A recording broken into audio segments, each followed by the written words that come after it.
Hi, we'd like to thank you for tuning in to the World Boxing Review radio show. My name is Aaron Snow. They call me the Hall of Fame trainer of champions that we travel the world for past, present, and future stars. And coming to you live from Tampa, Florida. Hey, it's a busy weekend, and for boxing, a lot of things going on as the anticipation wait for September 13th for the Canelo Alvarez versus Terence Crawford. What a huge fight that's going to be. We will get that into that um, perspective of that fight later on in the show. But I just want to announce that today the Indiana Boxing Hall of Fame is in a parade in Vieira, Indiana.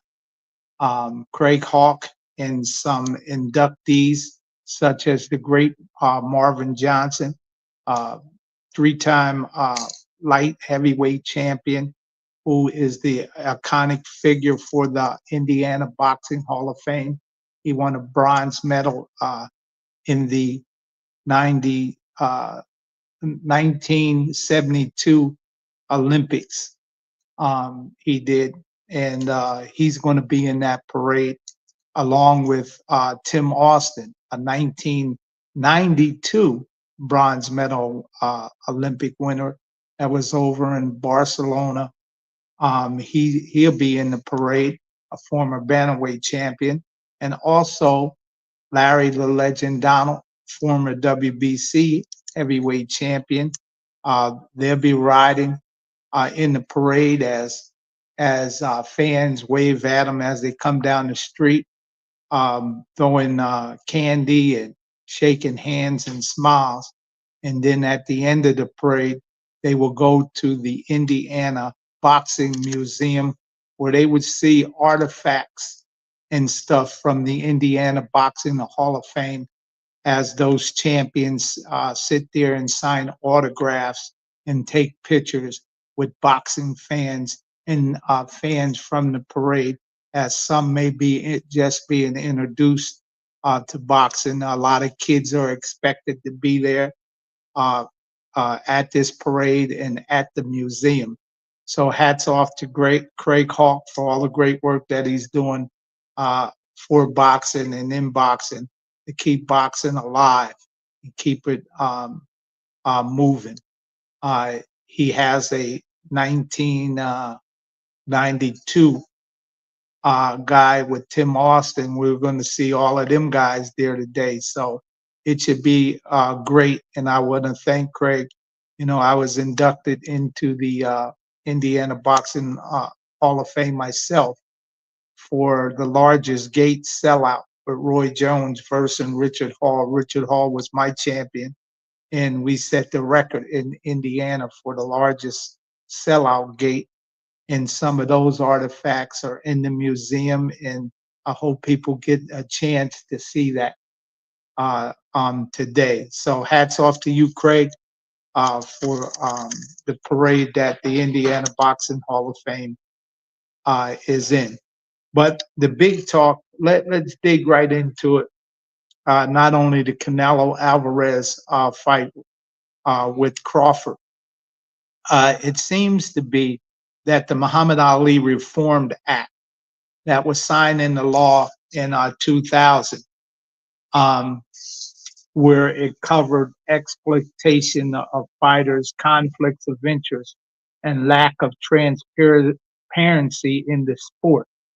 On July 25th of this year, Congress set out to amend that Muhammad Ali Act, and the two congressmen that bring it forth, Brian Jackson, a Republican from Georgia, a U.S.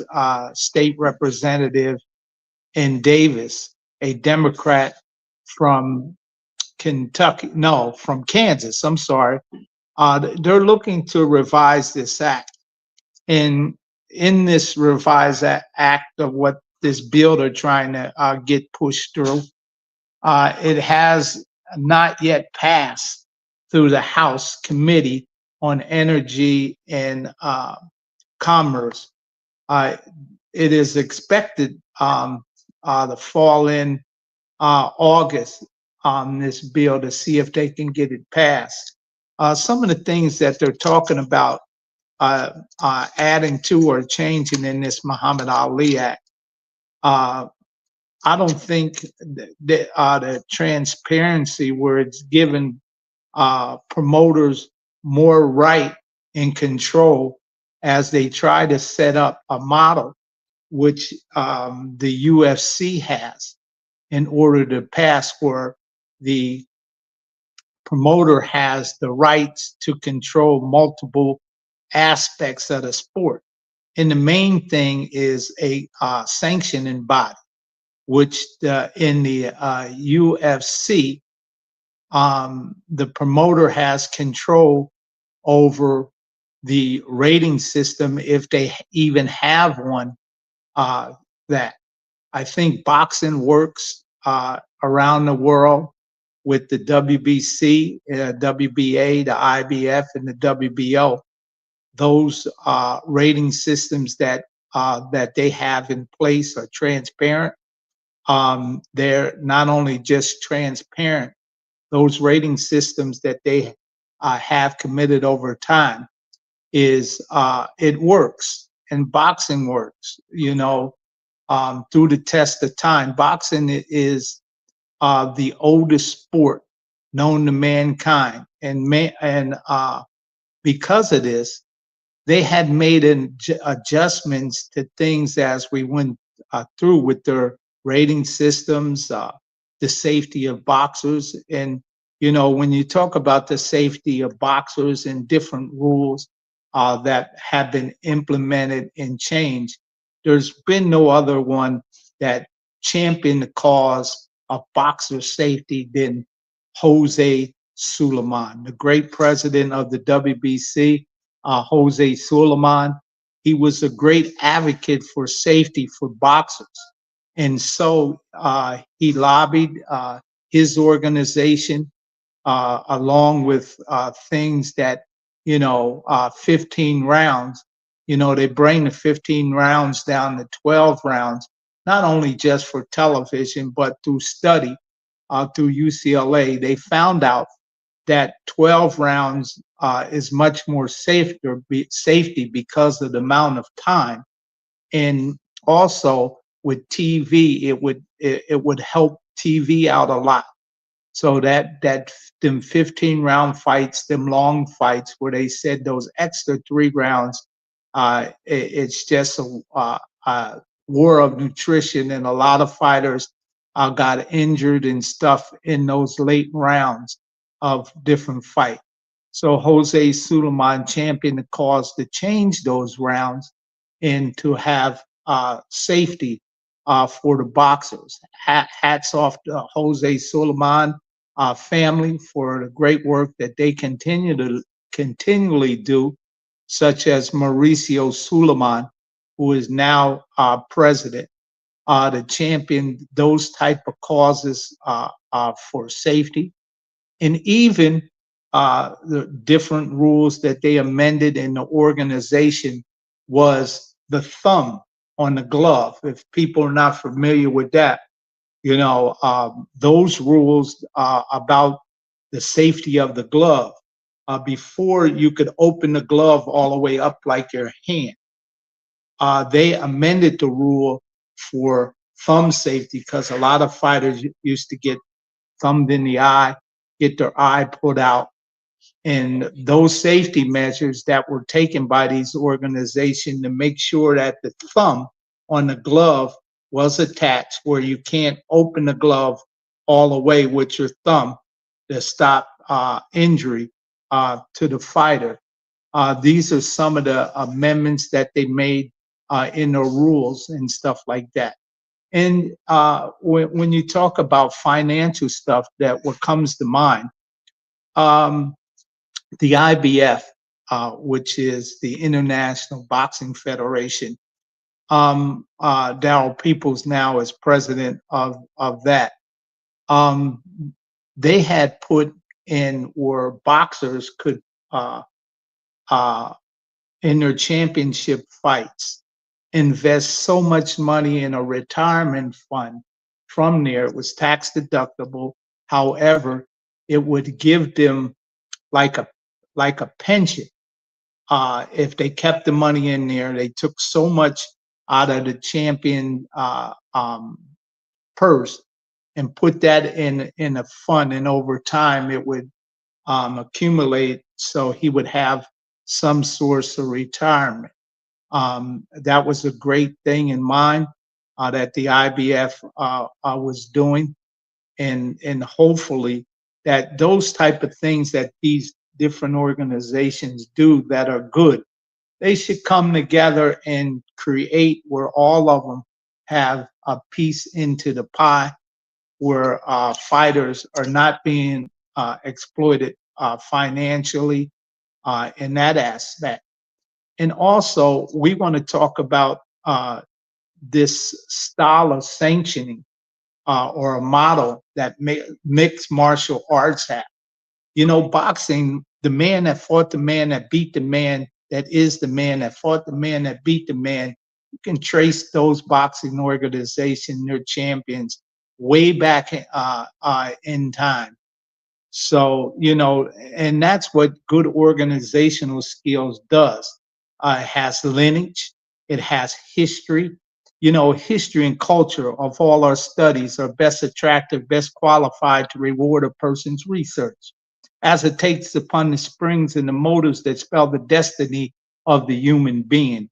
And without a doubt, in boxing, when you research the history of it, you can trace it back through time, through countries, as boxing evolved as we know it into the day. With the WBA, the World Boxing Association, being the longest running organization, 103 years to date of in existence in sports, to have that much lineage is second to none, with the WBC having over 63 years of its existence, and so on and so on. So I think with this style of sanctioning structure of what they're trying to do, I don't think that that kind of what the UFC has, where the promoter just picks a guy and just say, "Oh, you're fighting this and that." It leads to lack of transparency for boxing, and here's why we say that.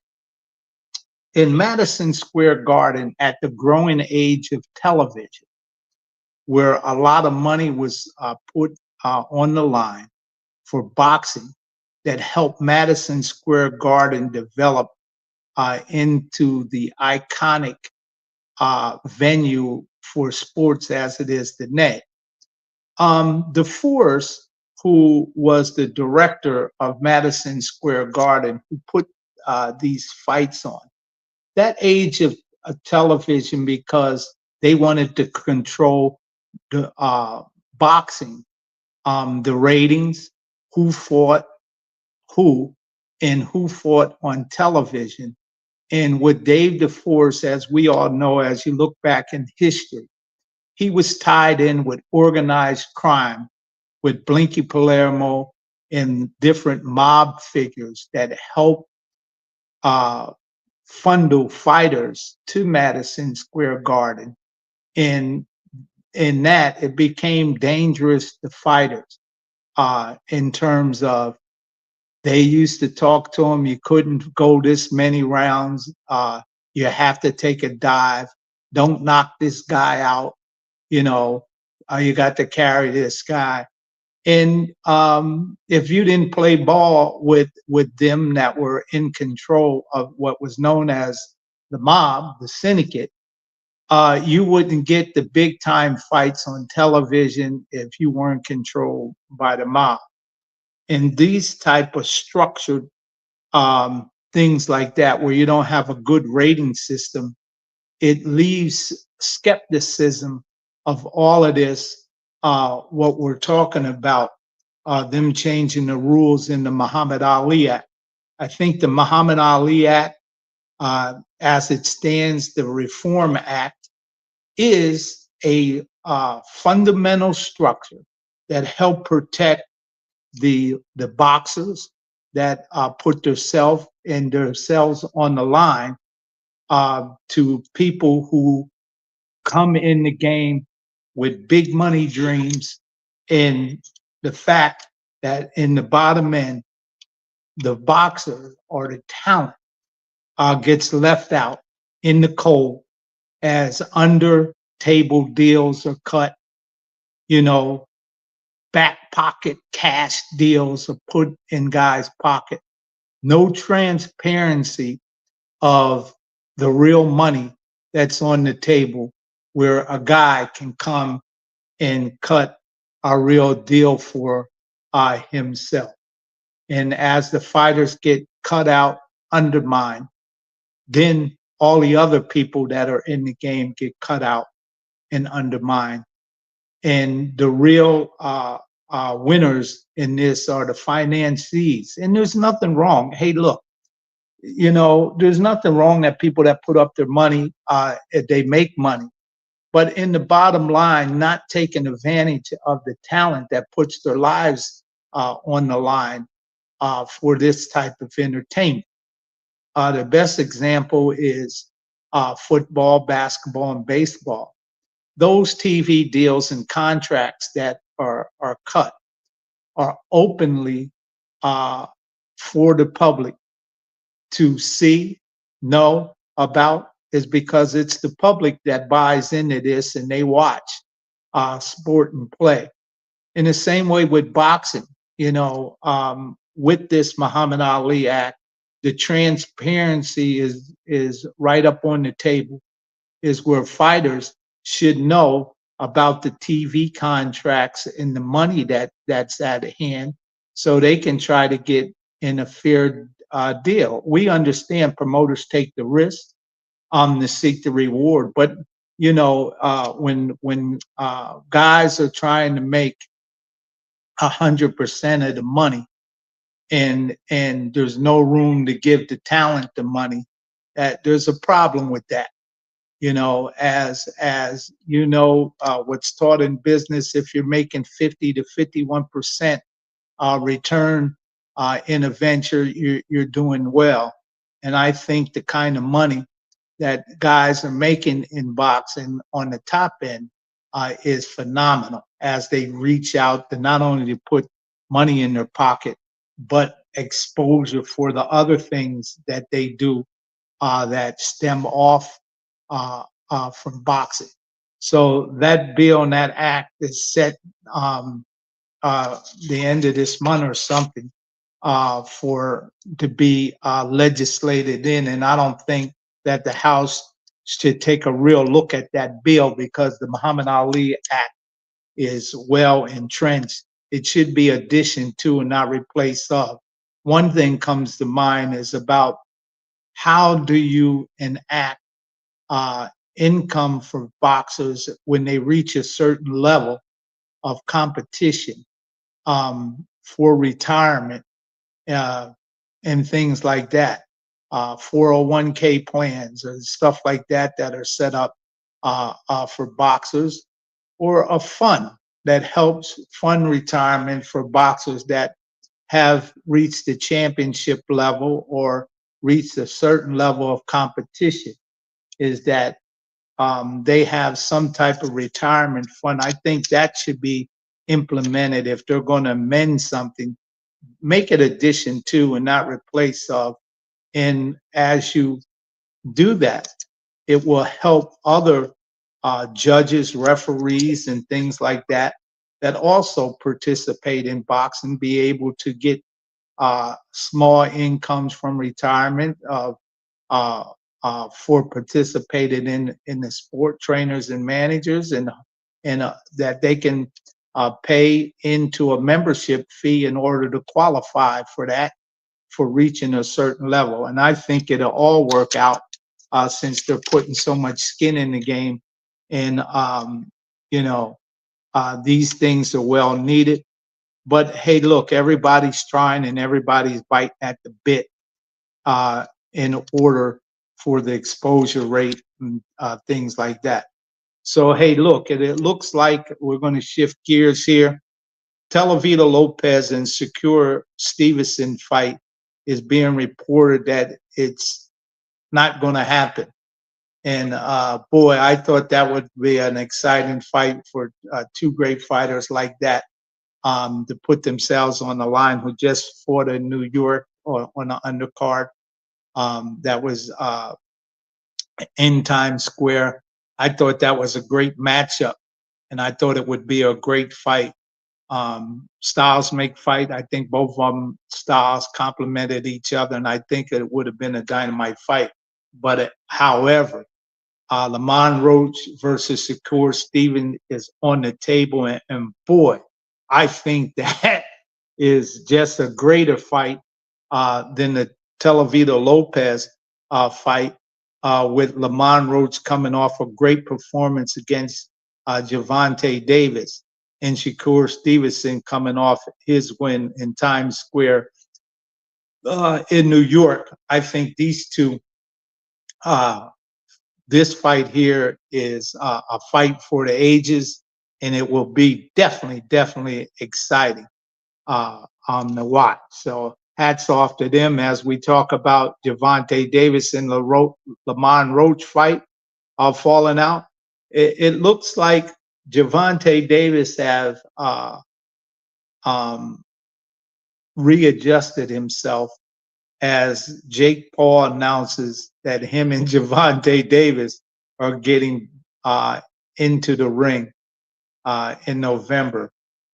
People ask me, well, what do you think about that? I think for Gervonta Davis, he needs something to keep him focused.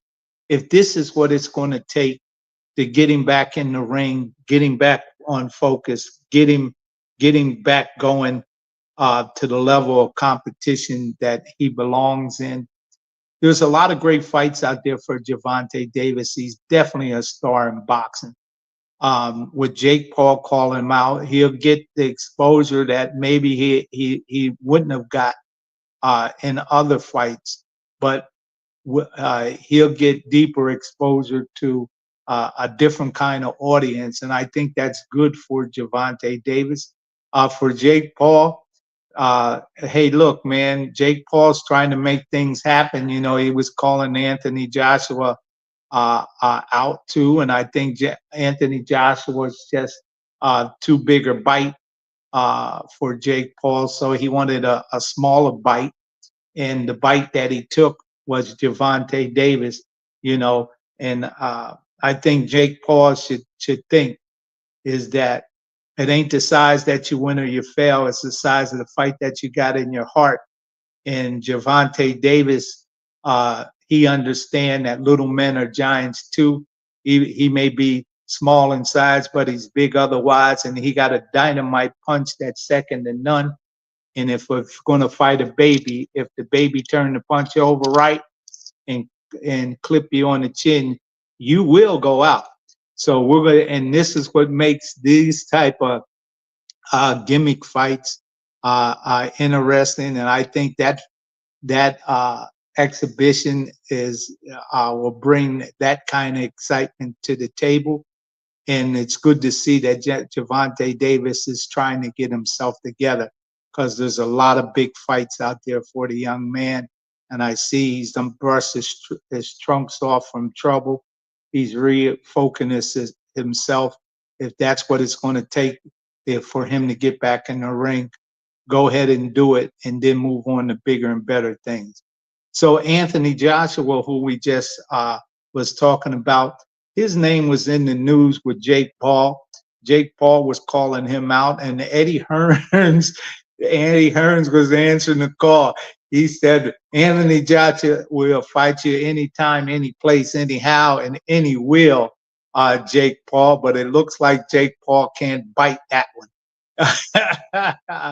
But rumor mill has it that Anthony Joshua is looking to fight in Ghana, Africa, It was being reported just a month or so ago. Anthony Joshua was down there in Ghana, Africa, with the president and his son, with Azuma Nelson. You could see Anthony Joshua running with the people of Ghana on the streets, and with Azuma Nelson, who is a great champion, a Hall of Famer in his own right, giving Anthony Joshua different tips and things like that.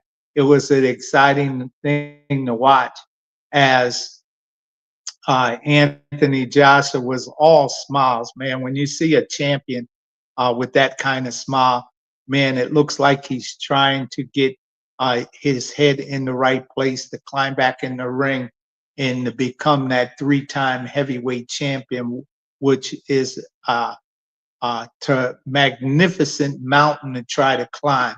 But your mind has to be right and your spirit has to be right, as Muhammad Ali said it when he became 3 times heavyweight champion of the world. And it looks like Anthony Joshua and Eddie Hearns and them have their ducks lined up in a row in order to try to pull greatness off, and no other place to try to do it if he's going to do it. With some fights down there in Guyana, Africa. So many great things in Guyana. Africa, man, the president, it looks like him, Anthony Joshua, and the president of Ghana, they had a terrific time with his son as they were in the palace talking, shadow boxing each other and playing around.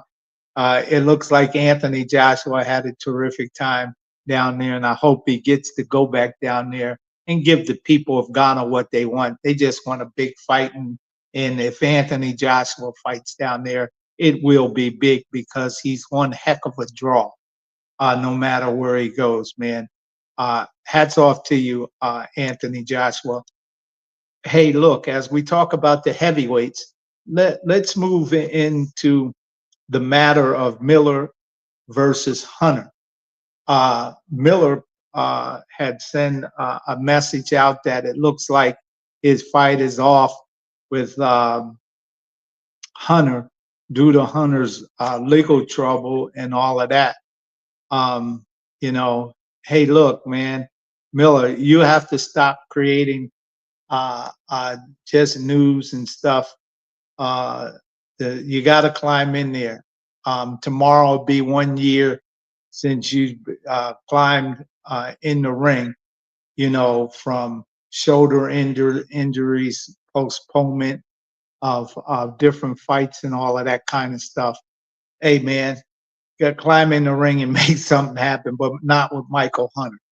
It looks like Michael Hunter, you know, he was scheduled by Don King to fight Puloff for the regular heavyweight championship of the world, as people backbite Don King as they try to do undermining secret deals with the fighter that he gave an opportunity to, along with the WBA, that allowed him to fight for the gold title and win that, and then get him in a position to fight for the regular heavyweight championship of the world.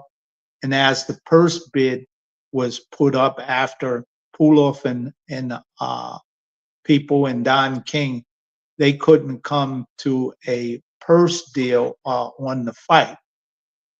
So it went to a purse bid with the WBA. And as the purse bid went, Don King won the purse bid with $1.1 million that he bid to put on Puloff and Hunter.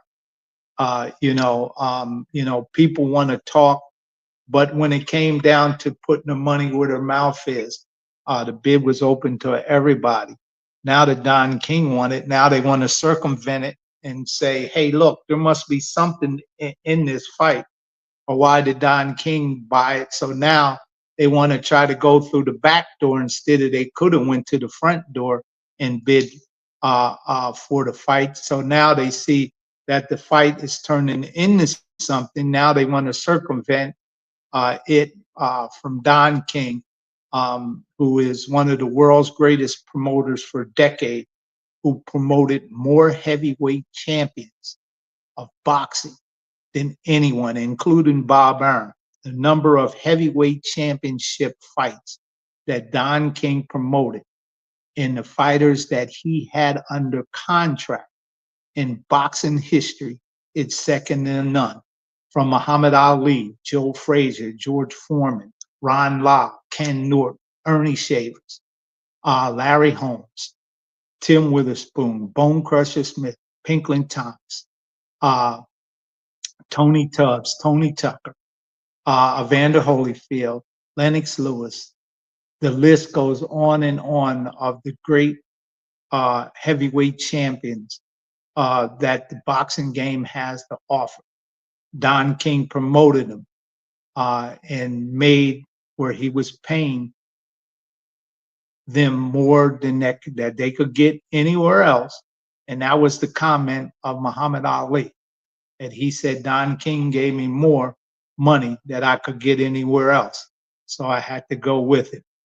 So, hey, look, what I'm saying, experience is our best teacher. And Michael Hunter, dreams only come true if you believe that they do. You have to dream a little while, and you have to work hard, and you have to make things when they're set up for you to hit a grand slam. You got to make sure you get up to the plate where you can swing the bat to hit the grand slam.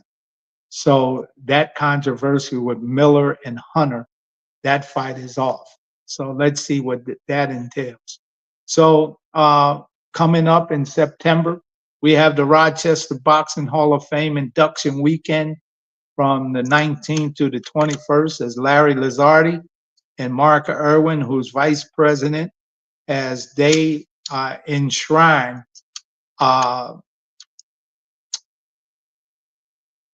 champions such as Michael Nunn, Henry Tillman, Freddie Ladd, those champions like that at the Brook House in Rochester, New York. We can't wait for this event to come off. It's going to be great. It's a great weekend as they take you for different tours of Susan B. Anthony, Frederick Douglass home, the different great restaurants that they go to. Part of their induction weekend. It's a weekend that is just dynamite, dynamite, dynamite. And then a week after that, the Atlantic City Boxing Hall of Fame and Museum, September 26th through the 28th of September at the Hard Rock Hotel and Casino in Atlantic City. Ray McCline brings forth his tremendous class of 2025 for the great history of Atlantic City boxing. Man, it's going to be a dynamite weekend, just to name a few. Julian the Hawk Jackson, who I trained when he knocked out Terry Norris on the Wide World of Sports, and also Buster Drayton when he knocked him out on CBS Sports back in the day. Man, was that exciting those times. Julian Jackson from St. Thomas, one of the hardest punchers in boxing, as they say. If Julian Jackson clipped you on the chin, it was definitely not lights out. And boy, there's going to be a lot of great former champions, former inductees that are going to the Atlantic City Boxing Hall of Fame too, from September 26th through the 28th of 2025 at the Hard Rock Hotel and Casino. Make sure you're there, man. It's going to be an exciting time for that weekend there. So, hey, look, man, we want to thank you this morning for tuning in to the World Boxing Review radio show, as we bring you around the world for past, present, and future stars.